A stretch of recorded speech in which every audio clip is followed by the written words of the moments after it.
আমি ওখানে লিখেছি যে ভবিষ্যৎ ভিপি বলছি।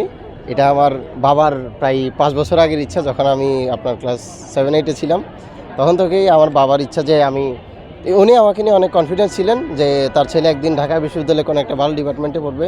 অবভিয়াসলি আমি পড়ছি এখন উন্নয়ন অধ্যয়ন বিভাগে, যেটি অন্যতম সেরা একটা ডিপার্টমেন্ট ঢাকা বিশ্ববিদ্যালয়ে। আর তার স্বপ্ন থেকে আমি আমার প্রত্যেকটা বক্তব্যে এই পর্যন্ত 4-5টা বক্তব্যে যেসব বড় বড় প্রোগ্রামগুলোতে আছে এটা বলেছি, আর এটা এখন স্বাক্ষর রেখে গেলাম আর কি। স্বপ্ন ছিল যে আপনার বাংলাদেশ মিলিটারি একাডেমিতে পড়া, আর আমার বাবার ইচ্ছা ছিল ঢাকা বিশ্ববিদ্যালয়ে আমি পড়বো।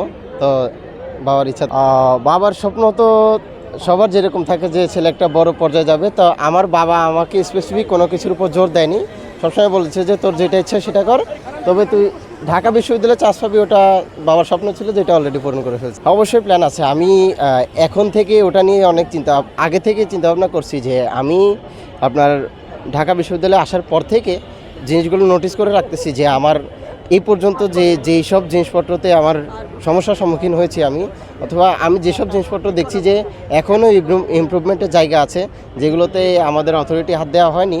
আমাদের ডাকসু, এই বর্তমান ডাকসু, আমি 2025 সালে যে ঢাকা বিশ্ববিদ্যালয়টা দেখছিলাম, 26 সালে সেই ঢাকা বিশ্ববিদ্যালয়টা অনেক ডিফারেন্স, অনেক কিছু পরিবর্তন হয়েছে, অনেক কিছু উন্নত হয়েছে।